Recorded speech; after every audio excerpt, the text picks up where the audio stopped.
Shalom, salam sejahtera bagi kita semua. Hari ini kita bersuka cita. Hari ini kita menikmati karya Allah yang besar. Karya penebusan Tuhan yang besar dalam hidup beriman kita. Kita merayakan Paskah Kristus. Oleh karena itu saya mengajak kita semua untuk merenungkan bagian firman Tuhan ini bagi kita dalam perenungan singkat firman Tuhan yang terambil dari Injil Matius pasalnya yang ke-28 ayat 1 sampai ayatnya yang ke-10. Tapi sebelumnya marilah kita berdoa, mohon tuntunan kuasa Roh Kudus dalam pembacaan dan pemberitaan firman. Kita berdoa. Terima kasih Tuhan untuk setiap berkat, karya, dan penyertaan-Mu dalam hidup kami. Kami mau membaca dan mendengarkan kebenaran firman-Mu. Berbicaralah bagi kami Bapa, karena kami anak-anak-Mu telah siap mendengarnya. Di dalam nama Tuhan Yesus firman yang hidup kami berdoa. Amin. Saya akan membacakan bagian firman Tuhan ini bagi kita sekalian. Matius pasal 28 ayat 1 sampai ayatnya yang ke-10. Kebangkitan Yesus. Setelah hari Sabat lewat, menjelang menyingsingnya fajar pada hari pertama minggu itu, pergilah Maria Magdalena dan Maria yang lain menjenguk kubur itu. Maka terjadilah gempa bumi yang hebat, sebab seorang malaikat Tuhan turun dari langit dan datang ke batu itu dan menggulingkannya, lalu duduk di atasnya. Wajahnya bagaikan kilat dan pakaiannya putih bagaikan salju. Dan penjaga-penjaga itu gentar, ketakutan, dan menjadi seperti orang mati. Akan tetapi malaikat itu berkata kepada perempuan-perempuan itu, "Janganlah kamu takut, sebab aku tahu kamu mencari Yesus yang disalibkan itu. Ia tidak ada di sini, sebab ia telah bangkit. Sama seperti yang telah dikatakannya. Mari, lihatlah tempat ia berbaring, dan segeralah pergi dan katakanlah kepada murid-muridnya bahwa ia telah bangkit. Dan dari antara orang mati ia mendahului kamu ke Galilea. Ke sana kamu akan melihat dia. Sesungguhnya aku telah mengatakannya kepadamu." Mereka segera pergi dari kubur itu dengan takut dan dengan sukacita yang besar, dan berlari cepat-cepat untuk memberitahukannya kepada murid-murid Yesus. Tiba-tiba Yesus berjumpa dengan mereka dan berkata, "Salam bagimu." Mereka mendekatinya dan memeluk kakinya serta menyembahnya. Maka kata Yesus kepada mereka, "Jangan takut. Pergi dan katakanlah kepada saudara-saudaraku supaya mereka pergi ke Galilea, dan di sanalah mereka akan melihat aku." Demikianlah firman Tuhan. Kata Tuhan yang berbahagia, bukan saja kita yang membaca, yang mendengar, tetapi kita yang mau melakukan firman ini dalam hidup beriman kita setiap hari. Terpujilah nama Tuhan. Bapak Ibu saudara-saudara yang dikasihi Tuhan, walaupun masih ada dalam suasana suka, suasana susah dan duka, karena ditinggalkan oleh guru mereka yang mereka kagumi, perempuan-perempuan ini tidak mau melanggar hukum Taurat mengenai hari Sabat. Mereka dengan sabar, dengan setia menunggu sampai minggu berikutnya. Dan setelah sangkakala pukul 6 sore berbunyi menandakan bahwa Sabat telah berlalu, ya, maka mereka segera mencari rempah-rempah yang harum, ya, untuk mengurapi Tuhan Yesus. Injil Matius menulis bagi kita bahwa menjelang menyingsingnya fajar, Maria Magdalena dan Maria yang lainnya, mereka berkemas untuk melaksanakan pekerjaan kasih, yaitu tadi mengurapi tubuh Yesus. Karena di pikiran mereka bahwa Yesus masih terbaring karena mati.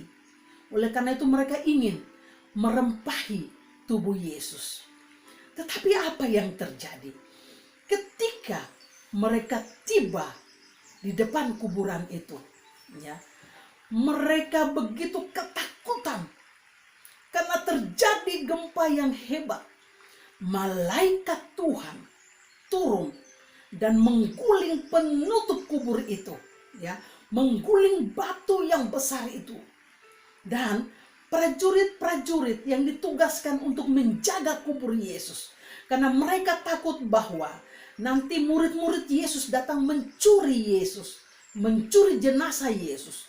Mereka ketakutan, bahkan dikatakan bahwa mereka sampai seperti orang mati karena kedahsyatan, karena kekudusan kehadiran malaikat Tuhan itu. Malaikat Tuhan mengetahui sungguh bahwa apa yang menjadi kerinduan dari perempuan-perempuan ini. Oleh karena itu dia katakan kepada mereka, jangan kamu takut. Saya tahu siapa yang kamu cari. Yesus yang mati itu, dia tidak ada di sini lagi. Dia sudah bangkit. Ya, sekali lagi saya katakan bahwa Yesus sudah bangkit. Ia sudah hidup. Ya. Bahkan dia katakan, mengajak para perempuan itu, mari ikutlah saya dan lihatlah sendiri. Ya. Dan para perempuan itu melihat bahwa tidak ada lagi Yesus di situ. Yang ada hanya kain kafan. Dan bahkan dikatakan pada ayatnya yang ke-9, dikatakan tiba-tiba Yesus berjumpa dengan mereka dalam perjalanan balik mereka, dalam perjalanan pulang mereka. Dan Yesus mengatakan salam bagi mereka, salam bagimu. Bapak Ibu saudara-saudara yang Tuhan Yesus kasihi. Jadi di sini mau dikatakan bahwa Paskah itu bukanlah rutinitas. Ya. Perayaan Paskah yang kita rayakan dari tahun ke tahun bukanlah sebuah rutinitas belaka, tetapi mempunyai arti yang sangat penting. Ya, karena peristiwa Paskah tersebar supaya bisa ditarik kesimpulan bahwa jika Tuhan Yesus Kristus tidak akan terkekang oleh maut, ia merupakan Allah yang berkuasa atas maut. Paskah membuktikan bahwa Yesus tidak bisa dibatasi oleh kuasa apapun, bahkan kuasa kematian sekalipun. Ya, ini mau dikatakan bagi kita saudara-saudaraku bahwa Yesus sudah bangkit untuk kita. Jadi ketika kita diperhadapkan dengan persoalan demi persoalan, pergumulan demi pergumulan, ingatlah bahwa Yesus berkuasa atas segalanya. Ya. Dia izinkan pergumulan dan persoalan itu terjadi dalam hidup kita. Tetapi dia berjanji untuk memberikan kekuatan iman yang sungguh kepadanya untuk melewati setiap persoalan hidup itu. Dan yang kedua, Paskah berarti kebangkitan Yesus menjadi bukti dan janjinya yang tidak pernah ia ingkari. Bahwa sebelum ia mati di kayu salib dan dikuburkan, ya, ia berkata kepada para murid bahwa ia akan bangkit pada hari yang ketiga.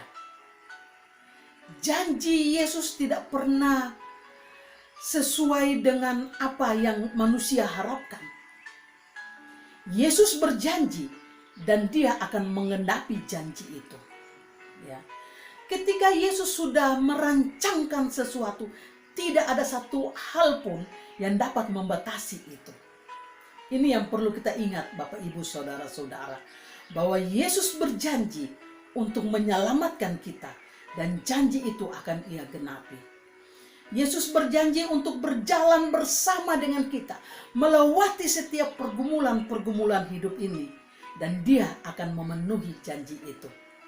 Asalkan kita mau setia dan mau taat terhadap perintah dan mengikuti setiap teladan dari Yesus Kristus.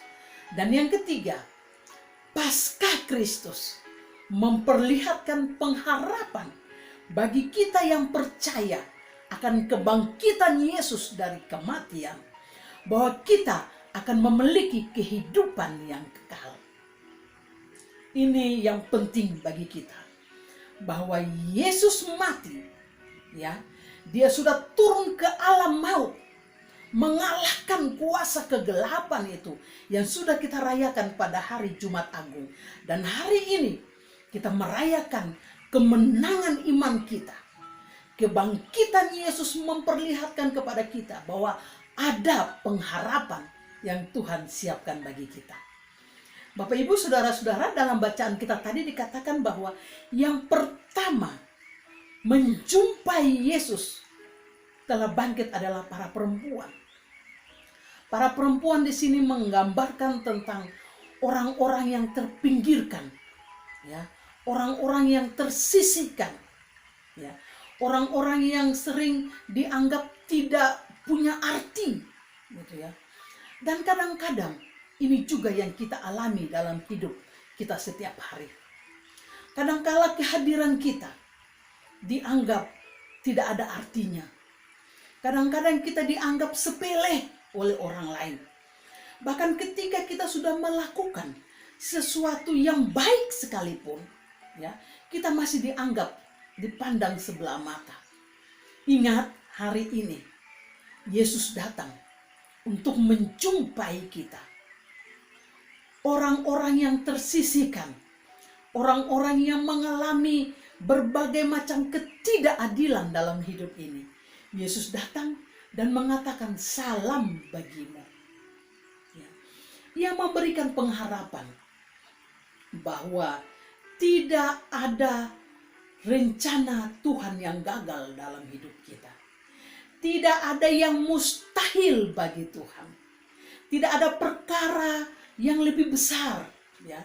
Jadi kadang-kadang ketika kita ada dalam sebuah persoalan dan pergumulan hidup ini, kita katakan dalam iman yang sungguh bahwa walaupun masalah saya sebesar gunung, tetapi Tuhan saya lebih besar dari gunung itu.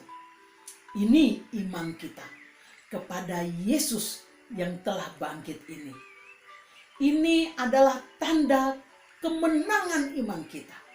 Oleh karena itu, Bapak Ibu Saudara-saudara, mari kita maknai Paskah ini untuk bisa menjadi contoh, bisa menjadi teladan iman, untuk bisa membagikan kasih Kristus itu bagi banyak orang. Bahwa Paskah yang membenarkan dan menyelamatkan kita, ya, kita sudah dibenarkan karena dosa kita. Paskah juga menjadi jaminan hidup yang kekal bagi kita. Bahwa Yesus sudah bangkit mengalahkan maut. Dan Paskah juga membuktikan bahwa kuasa Tuhan tidak terbatas dalam hidup ini. Tuhan sanggup untuk menolong kita. Paskah merupakan penggenapan firman Tuhan. Paskah sebagai keselamatan bagi seluruh manusia.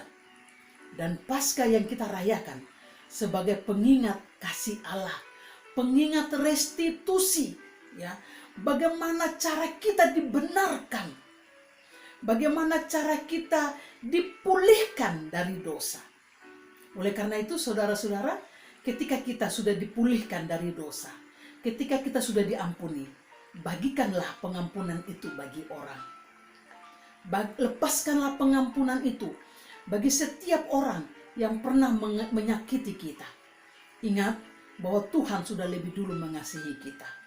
Maka kita ditugaskan untuk mengasihi juga orang lain. Paskah artinya kita dipulihkan. Paskah artinya kita dimenangkan. Mari Bapak Ibu Saudara-saudara, kita maknai Paskah ini sebagai resolusi iman kita kepada Tuhan. Dan kita mau katakan bahwa kita adalah anak-anak Tuhan dan tetap menyatakan kebaikan, menyatakan kasih Tuhan bagi banyak orang. Tuhan Yesus memberkati kita sekalian. Selamat Paskah saudaraku, dan marilah kita berdoa. Terima kasih Tuhan untuk karya besar yang telah Tuhan nyatakan dalam hidup beriman kami. Engkau sudah bangkit hidup dalam hidup kami dan menyelamatkan kami. Oleh karena itu Tuhan, kami serahkan hidup kami serahkan pemerintah kami serahkan setiap anak-anak bangsa kami kepadamu Tuhan. Biarlah Tuhan pulihkan bangsa dan negara kami, Tuhan berkati dan selamatkan bangsa dan negara kami. Di dalam nama Tuhan Yesus, biarlah kami tetap merasakan kasih demi kasih dalam hidup beriman kami. Terpujilah Engkau kini dan selama-lamanya. Amin. Demikianlah firman Tuhan saat ini. Tuhan Yesus memberkati kita sekalian. Selamat Paskah bagi kita.